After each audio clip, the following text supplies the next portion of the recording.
In the beginning, there was darkness, and then, bang, giving birth to an endless expanding existence of time, space, and matter.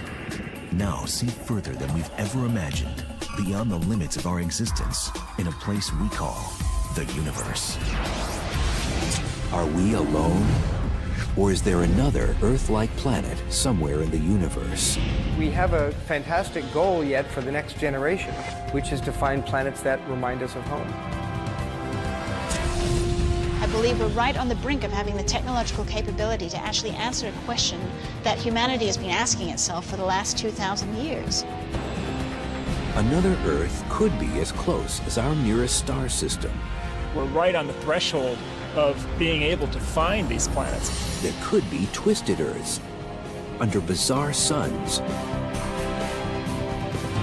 Can we find these other Earths as they float hidden in the billions of stars and trillions of planets of the universe?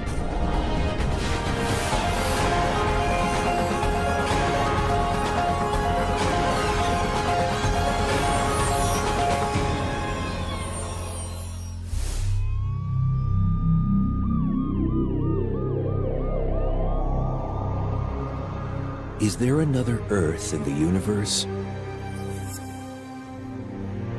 It's perhaps one of the oldest ideas since mankind was able to look up at the stars and wonder. Back when people were sitting around their campfires and looking up at the stars and imagining them as other campfires with other tribes around them. What exactly do we mean by another Earth? It should support Earth-like life. When you boil it down, life needs three very basic things to exist. It needs a liquid medium of some sort to do its chemical reactions in. And we think water is the most likely liquid medium. It's very prevalent in the universe. We also need to look for the basic building blocks of life, the molecules that can help to put life together, the phosphorus in your DNA. And we need to have an energy source. It turns out that a terrestrial planet that has water on it pretty much has all of those things we need. Not all planets capable of supporting Earth-like life would have to be carbon copies of our own Earth. So you can think of it like a series of different types of houses. If you go into a city, for example, there will be grand mansions, and there'll be smaller, more modest little two-bedroom homes, and there'll be city studios and skyscrapers and so on and so forth. All of these house people, all of these can help house life. And so we think about that when we go out into the universe looking.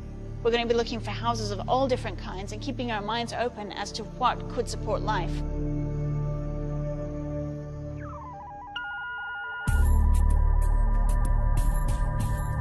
Astronomers have found over 300 exoplanets, that is, planets outside our solar system.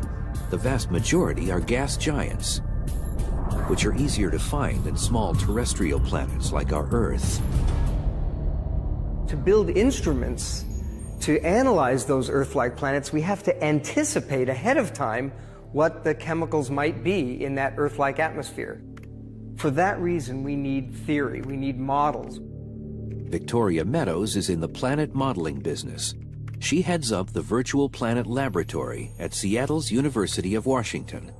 The group, spread across institutions around the country, builds worlds that may exist in the yet unexplored universe. The Virtual Planetary Laboratory allows us to simulate what planets might look like from space and what their environments might be like in advance of actually discovering these things out there in the universe. So it allows us to explore what planets might be like.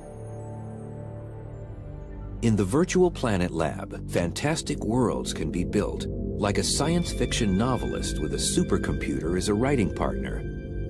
So we can take something that's like the Earth, but we whip away the sun, and we replace it with a star of different size and temperature. So what we've done with the Virtual Planetary Laboratory is modeled planets that started out as Earth-like and put them around stars that were much hotter, with much stronger UV radiation, for example, than our own sun. The models can produce bizarre alternate Earths, filled with plants that are bright red, orange, or even pitch black. Photosynthesis can vary greatly depending on the light of the star that's shining on it. Planets around F-stars, for example, where the light from the star is much bluer, the plants there will tend to absorb more blue light, and so those plants could potentially be more likely to reflect red, orange, and yellow light, and so will appear red, orange, and yellow to us. Plants on a world around weaker stars could evolve their coloration to use every bit of energy falling on them. If you go down to much cooler stars than our sun, to M stars, plants on planets around M stars might in fact be black because they want to absorb as much light as possible to do their photosynthesis and to feed. And then there's the water world planet, a theoretical Earth circling a volatile M-type star that constantly hits the planet with outbursts of deadly radiation. And how does life cope on the surface of that planet? Is it possible to have life even when you have a flaring M star? And it turns out that you can actually live about 9 meters underwater on a planet around an M star and still escape the worst of the flares, but still have enough light to be able to do photosynthesis and to survive. Everything looks good from here. And as future exploration missions are being drawn up, many scientists are focusing on what it would take to detect the byproducts of life on a distant planet. Life produces gases. Life stinks. You can smell it. And we're going to look for those gases with these high-resolution spectrometers. So what we really need to do is take the light from another Earth-like planet and analyze it to find out what the chemical composition of that atmosphere is. Finding the locations of planets is something that UC Berkeley astronomer Jeff Marcy is very good at. He and his astronomy colleague, Paul Butler, are credited with finding more exoplanets than anyone else. A planet that's farther from its host star will be very cool. And so there's a domain in between that we sometimes call the Goldilocks zone or the habitable zone, where the temperature is just right. And by just right, I mean lukewarm so that water would be in liquid form. And of course, it's liquid water that's the prerequisite for life. When we look at other planets and we ask, could there be life on other planets? My first question is, could that planet support liquid water? Yes, I'm interested. No, I'm not interested. It all comes down to show me the water. Water is an amazing substance. We are frankly fortunate that the universe has something called water. It's the great cosmic cocktail mixer. Water is the critical stuff that allows the chemical reactions to take place that eventually lead to life.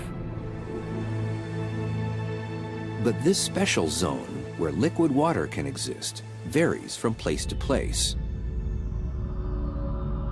If a star is a hot O type, the zone will be farther out from a sun. If it's a cool M type, the zone will be closer in.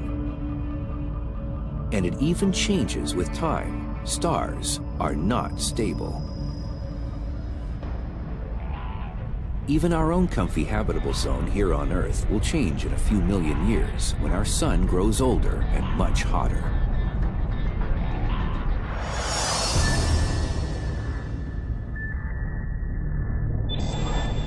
Current technology doesn't exist to take pictures of distant exoplanets. So astronomers use the solar system star as a sort of proxy for a planet, since both were formed from the same planetary disk of material. How do we know what a star is made out of? We don't go there and sample it. Your experiment would melt. Astronomer Wes Traub heads up the effort by NASA's Jet Propulsion Laboratory to come up with the next generation of instruments that will look at planets outside our solar system. What we do is we just simply look at it and we break the light up into different colors. This was done several hundred years ago by Newton. He discovered that if you put a prism in a ray of sunlight, it breaks it up into blue, green, red. And you look at these different colors and you discover something very startling all of a sudden. There are parts where colors are missing. And these missing colors are a fingerprint of the constituent of the sun that you're looking at. With current technology, we can't directly view a spectrum of a planet outside our solar system. But eventually, more powerful instruments will allow us to use the same technique to fingerprint a planet for evidence of life. If we look at that light from the planet and break it up with a prism or something similar, we can tell what the planet is made out of, and that's how we know whether our planet has oxygen, like our atmosphere, whether it has water vapor in the atmosphere, whether it has ozone, carbon dioxide, and nitrous oxide. But nothing in the universe stays the same over time. When our Earth formed 4.5 billion years ago, it had a very different atmosphere than it has now. It's a challenge that Meadows and her team anticipate as they build their models of other Earth-like planets. We would be very short-sighted to look just for an oxygen-rich planet at the same stage of development. So the thing is, when we go out to look for habitable worlds, they could all be extremely different. They could be very diverse. And if we find another Earth, what are the chances we'll find a civilization on it that we can communicate with?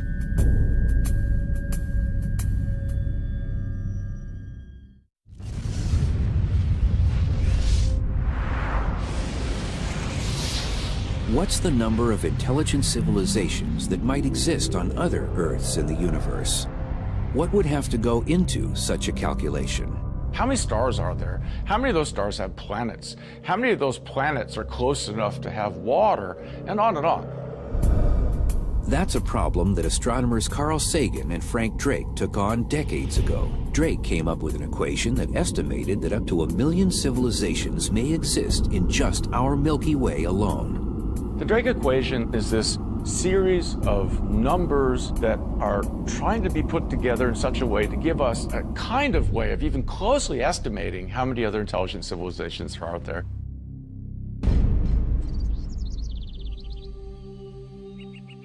Peter Ward, a professor of biology and geology at Seattle's University of Washington, thinks the Drake equation greatly overestimates the number of advanced civilizations that could exist on other Earths in the universe. Ward and astronomy professor Don Brownlee's book, Rare Earth, explains why they think complex life, animal life like humans, may be rare in the universe. We began to think that it was just too simplistic, that there's other stuff involved. Ward cites a number of factors that he thinks would lower the original Drake estimates of how much complex life could exist in the Milky Way, and by extension, the universe. First of all, plate tectonics. Plate tectonics is continental drift, and one wonders why would that have anything to do with the frequency of life on the planet? Plate tectonics also produces a recycling of elements, and that recycling does some very fundamental things. The most fundamental thing it does, it produces a temperature gauge. It's like a thermostat on the planet. If we get too warm, plate tectonic processes help us cool off.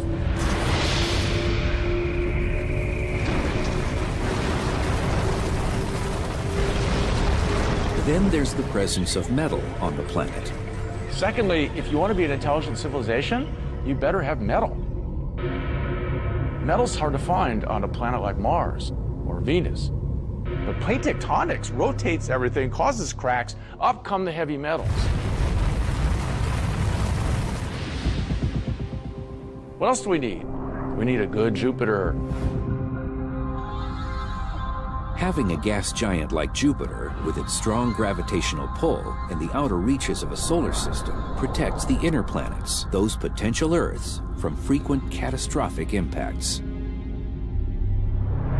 And the reason is those Jupiters sweep up gravitationally the asteroids and the comets, flinging them away, allowing the Earth to survive without so many impacts by that debris.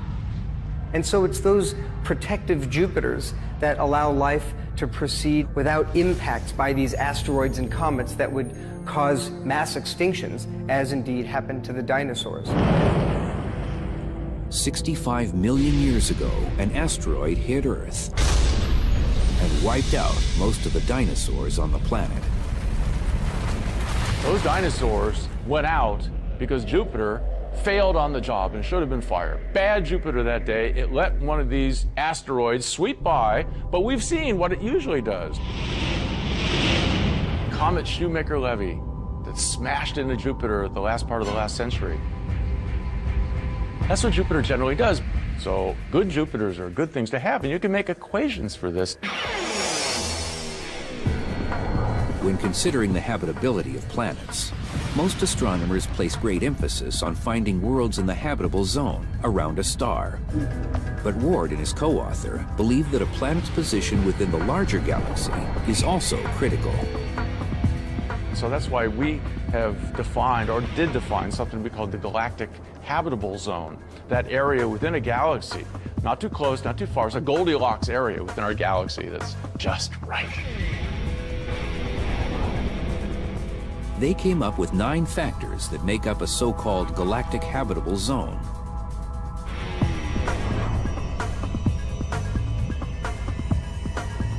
Earth's position in the galaxy is considered. Away from killer neutron stars, black holes, and deadly gamma ray bursts.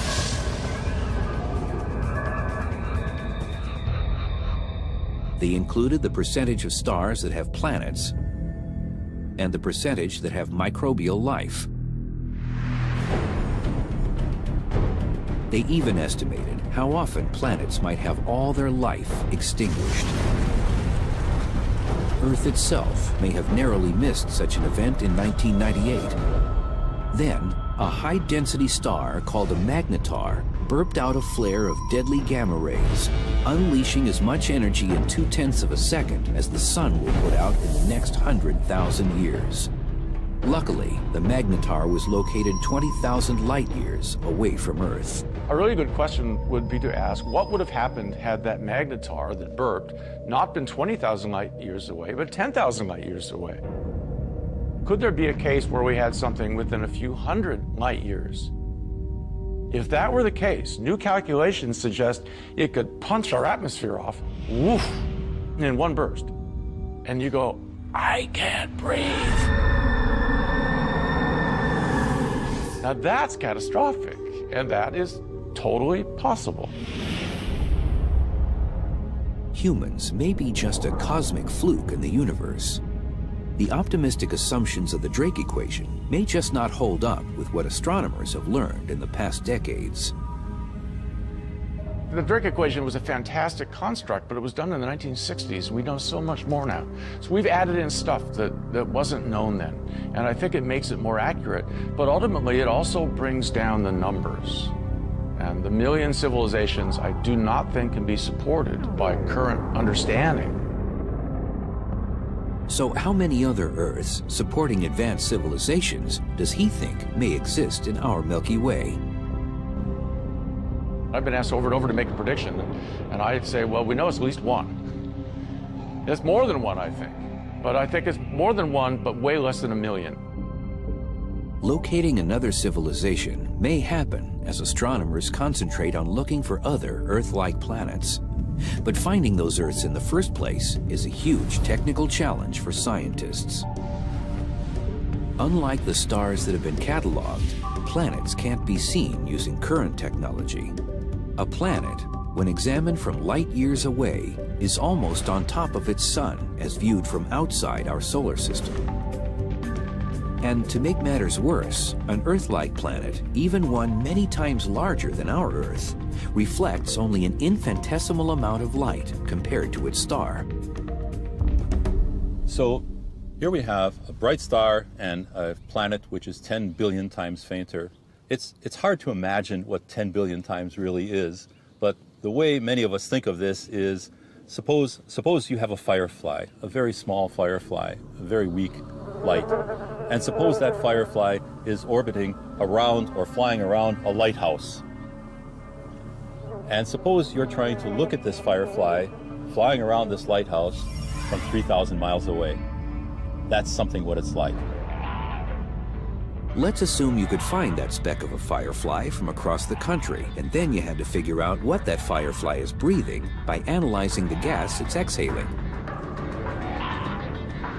That's the challenge that faces an astronomer who first has to find a planet, then figure out how Earth-like its atmosphere is. But astronomers have figured out indirect ways to find extrasolar planets. If that were the star, and very bright, and this were the planet, and it moved in front of that star, the star would get dimmer, and you would notice that. It's called the transit method of discovering a planet, since it depends on seeing the travel, or transit, of a planet across a distant star. The amount of light it blocks when it's in front tells us how big the planet is. So we use that to understand whether it's a small planet like Mercury, a planet like the Earth, or a huge giant like that of Jupiter. And we use the orbital period and the temperature of the star to tell us if it's in the habitable zone. The orbital period is how long a planet takes to go around its star. Then we'd go on its way and come back again a year later and do it over again. When that period is combined with the type and size of the star, the information will tell scientists if the planets that are found are potentially in a habitable zone. The transit method works if the observer or the telescope is in the same plane as the star and its planets.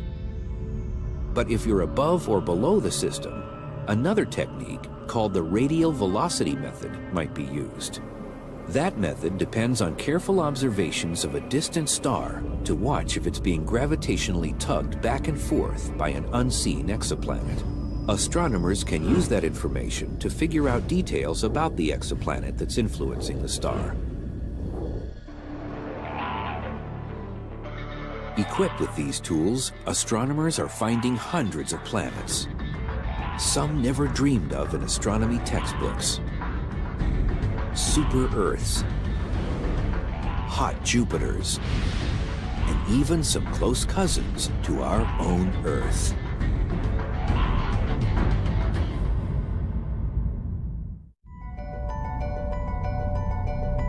In the search for other Earths in the billions of stars in the universe, astronomers have found a relationship between the composition of a star and the probability that it may have planets, both Earth-like and otherwise. The stars that have heavier elements in them, the iron and the nickel and the silicon, have heavier elements for a good reason. Those stars formed out of molecular clouds in the Milky Way galaxy that collapsed down to form the star, and in so doing, left some placental material around them that eventually coagulated into the planets. So it makes sense that stars that formed with lots of heavy elements will form planets that also have lots of heavier elements. Astronomers call the proportion of heavy elements in a star its metallicity. But that doesn't necessarily mean it has a lot of metal in the conventional sense. Metal, for an astronomer, is any element that's heavier than hydrogen or helium. So in astronomer speak, lithium is a metal, sulfur is a metal, chlorine is a metal, and not just elements like iron, gold, and silver.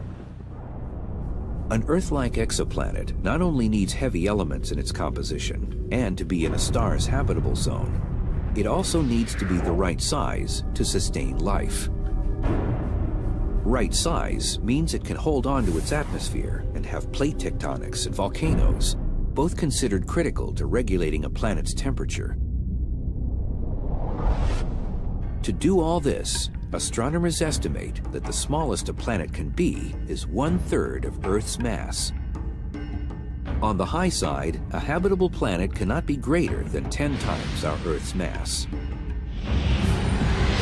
The very existence of exoplanets has gone from theory to reality only in the last decade. A little over 10 years ago, we had no known extrasolar planets at all. The only planets we knew of were those orbiting our sun. And now we know of planets orbiting other stars. And of course, what's really exciting about these planets is that some of them may be habitable, and so there's a chance that there's life on some of them. Of the hundreds of exoplanets found, some may not follow the familiar blueprint of planets in our solar system. We found these bizarre Jupiters that orbit very close to their star. They're blowtorched hot, and these Jupiters undoubtedly got close to their star by migrating inward. Sometimes the formation of a Jupiter-mass planet can be kind of a death knell for terrestrial planets in the system. And what if we had been unlucky enough to have such a Jupiter in our solar system? It would have slingshot the Earth right out of its orbit into the vast, cold darkness of outer space, and the Earth would eventually die off as a cold, dark hulk.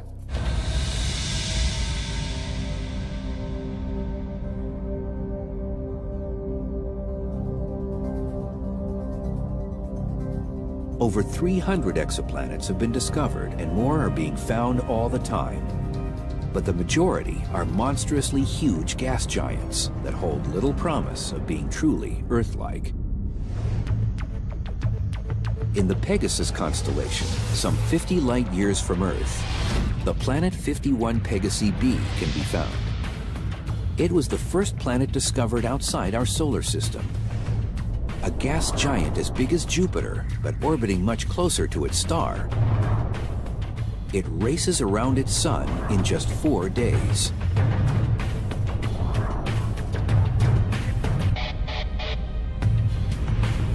The planet 70 Virginis b is even farther away than Pegasi, at 60 light-years. It's 7.5 times as massive as our Jupiter. At first, it was believed to be in the habitable zone of the star, so it was nicknamed Goldilocks. Later calculations showed that it had an eccentric orbit that brought it to within 27 million miles of its sun, which is roasting hot, so it's no longer considered to be in a habitable range. The massive gas giant Trace 4 is over 1.5 times the diameter of our Jupiter, making it the largest planet found so far. It's 1,400 light-years from Earth. This gas giant, even though it's much larger than Jupiter, only has a little over 3/4 of its mass. It's a hot Jupiter, zooming around its sun in only 3.5 days.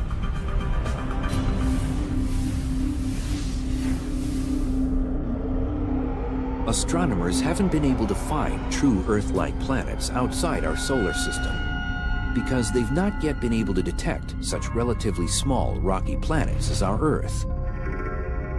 The technology is just not there yet.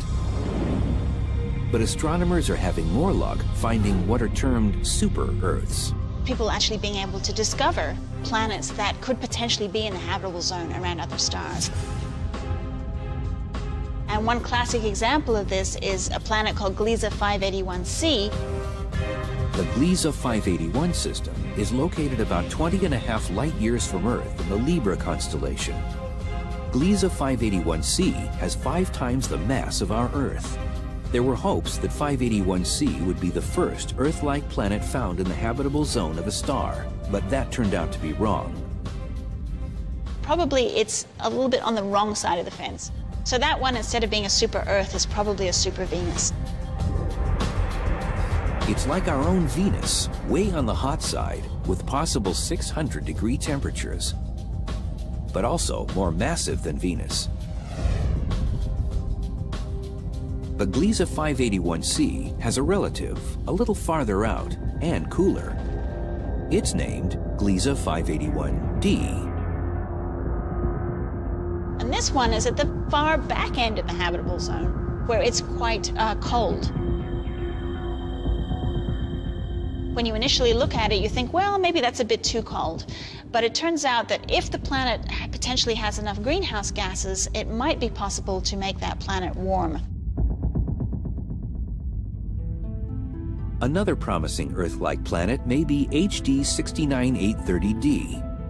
This is a big planet, 17 times the size of our Earth. It's about 42 light-years away from our solar system in the constellation Puppis.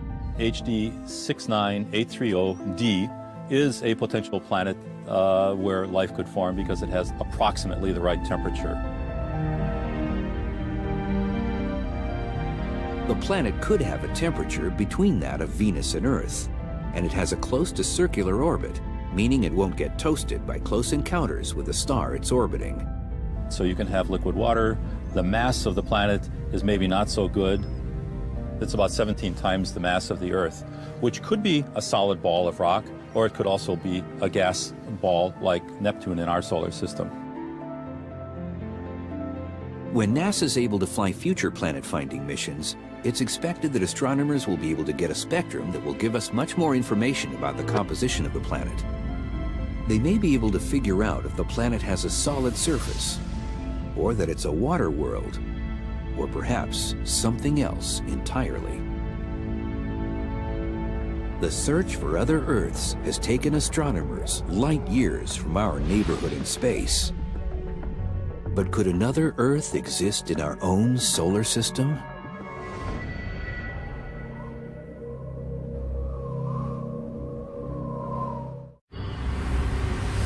While astronomers look at star systems many light years away in hopes of finding another blue marble of a planet, other Earths may be a lot closer than that. So imagine going back 3.5 billion years ago and visiting our solar system. You'd have seen 2 blue marbles here. Earth, water, thick carbon dioxide atmosphere, warm conditions, life. Now imagine moving a little over, you see Mars. Water on the surface, thick carbon dioxide atmosphere, warm conditions, possibly life. Well, the 2 planets start evolving. Earth stays habitable.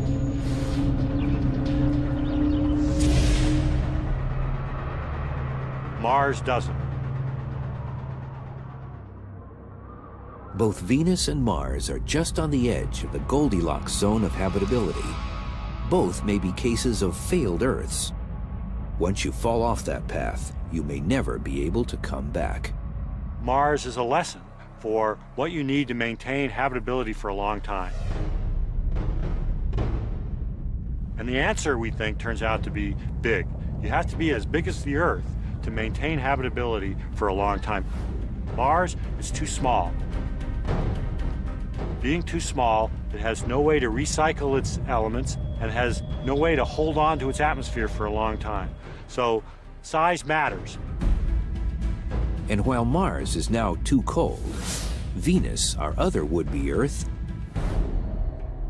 has the opposite problem. It's too hot. It was a little bit too close to its star, too close to the sun.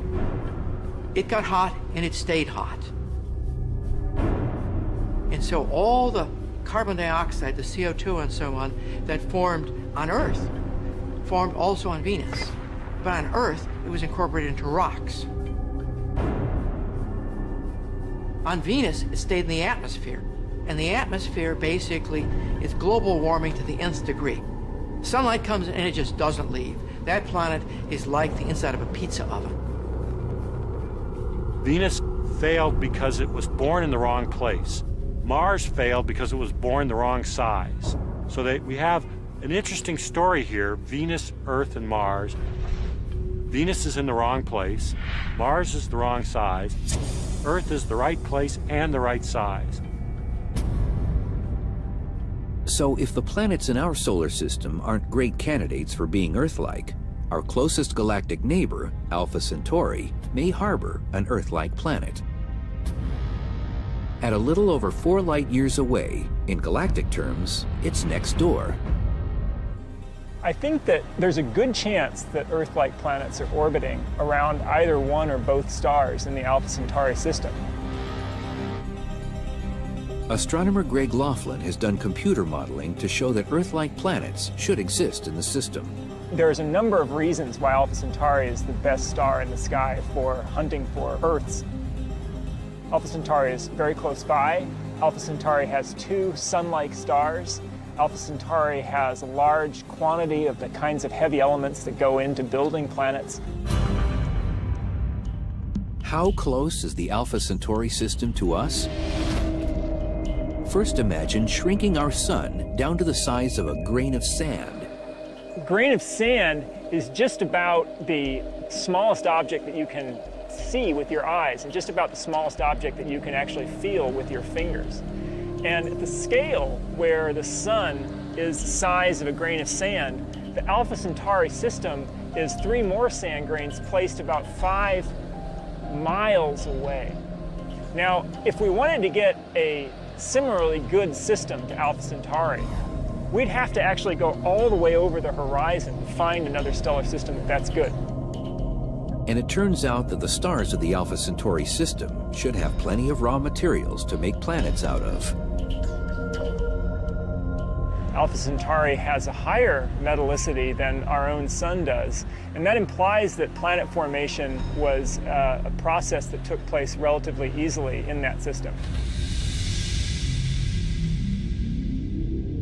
And last but not least, Alpha Centauri's 2 main stars provide an additional benefit. The initial indications show that there are no Jupiter-mass planets in the Alpha Centauri system. That makes it more straightforward for terrestrial planets to form around either or both of the stars. That's because large gas giants form around cores of ice that are as big as our entire Earth. So these giants need a lot of cold space to form these cores. Think of how far out Jupiter is from our sun. However, when you have 2 stars with overlapping orbits in a system like Alpha Centauri, there isn't a space in the system that's big enough and cold enough to allow the formation of these gas giants. So we expect that the planets that exist in the Alpha Centauri system, if they're there, they're terrestrial planets like the Earth or Mars or Venus. They're not gas giant planets like Jupiter or Saturn. What if we could actually survey how many Earths are in our part of the universe? What if we could peer directly into the atmosphere of another Earth that was light years away?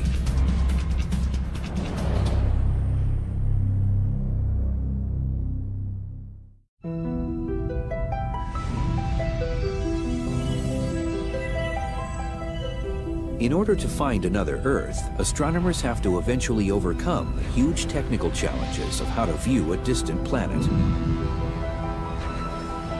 It's a problem that NASA has tackled much like the race for the moon, with plans that stretch out over decades. The first exoplanet-finding mission will be Kepler, which launches in 2009. The NASA Survey project is named after the 17th century astronomer Johannes Kepler, who discovered the laws of planetary motion. What Kepler will do is so utterly simple and yet extraordinarily powerful, it brings tears to my eyes. What Kepler will do is simply be a space-borne telescope and stare at the constellations Cygnus and Lyra, taking picture after picture after picture, with the goal of looking for stars that dim when an Earth-like planet blocks some of the starlight. And it will be the first time that we humans detect other Earth-like planets around other stars. The principal investigator for Kepler is William Barucki. He's been championing the mission for 25 years. Kepler basically is a space mission that puts up a very large telescope. It's very much like a camcorder. It's always taking pictures of these stars, sending that information back to you. The mission is a comparatively small survey project to look at a fixed portion of the sky for an initial time of 3.5 years. The main result from Kepler will be to give us a statistical count. It's a head count of what the population is. You know, how many small planets do you have and how many large planets do you have? Kepler's results will in turn be used to help decide what will be built for the next generation of planet-finding missions. Kepler really is one step along the way. It's to try to find Earths and find out whether they're frequent. If they are frequent, they must be close, so we can build a modest instrument. If we don't find many Earths, What that means is before you're going to find another one, you're going to have to look at a huge distance into space. So you're going to have to build a much bigger, much more expensive instrument. The most majestic, spectacular telescope ever conceived by humanity is something called the Terrestrial Planet Finder. It will be an enormous telescope in space, frankly probably costing several $1 billion, but what it will do is absolutely unique. It will be the first telescope to take pictures of other Earth-like planets.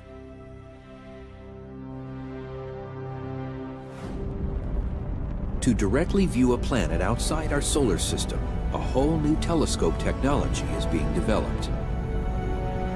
To construct the Terrestrial Planet Finder that will image Earths against the glare of their host stars, we need some entirely new optical technology, a technology that frankly we haven't invented yet.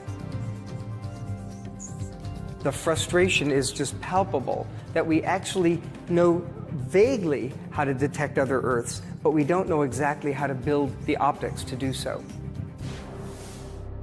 NASA envisions the Terrestrial Planet Finder as a suite of two very different but complementary advanced concept telescopes. The first, the Visible Light Coronagraph, consists of a large optical telescope with a mirror at least 100 times more precise than the Hubble Space Telescope. A coronagraph is a single telescope which collects the light from a star and focuses the light at the back end like a normal telescope. Except at that point, we block the light from the star and we try to let the light from the planet come through. By doing this, you cancel out the scattered light in the instrument, and so you allow yourself to be able to look at this planet which is 10 billion times fainter than the main star. The second Terrestrial Planet Finder mission will be an interferometer. An interferometer works by taking the light from a star that comes in and capturing it with two telescopes, sometimes more. And this combined light can be arranged in such a way that the light from the star disappears. That's good in the sense that you now can look at the planet that's next to it, and the light from the planet does not disappear. That's the magic of an interferometer. To get all this done, new levels of precision in control and command technologies need to be perfected. Something that could take years to develop.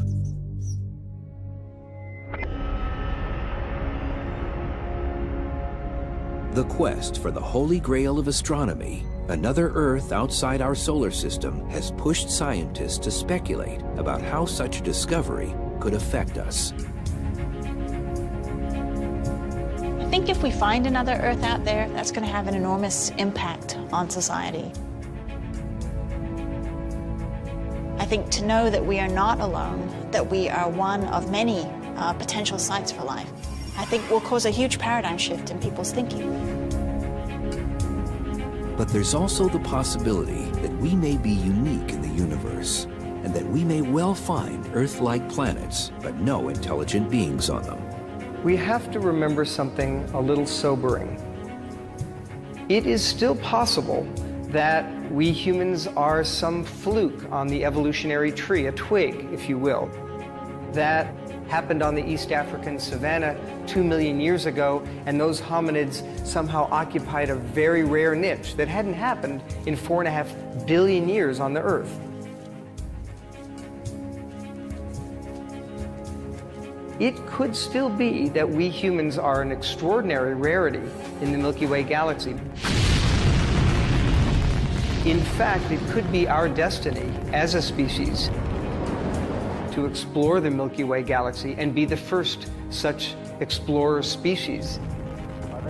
In which case, our destiny would be to find our roots, chemically and biologically, among the stars. We have a TV picture now. Really looks beautiful.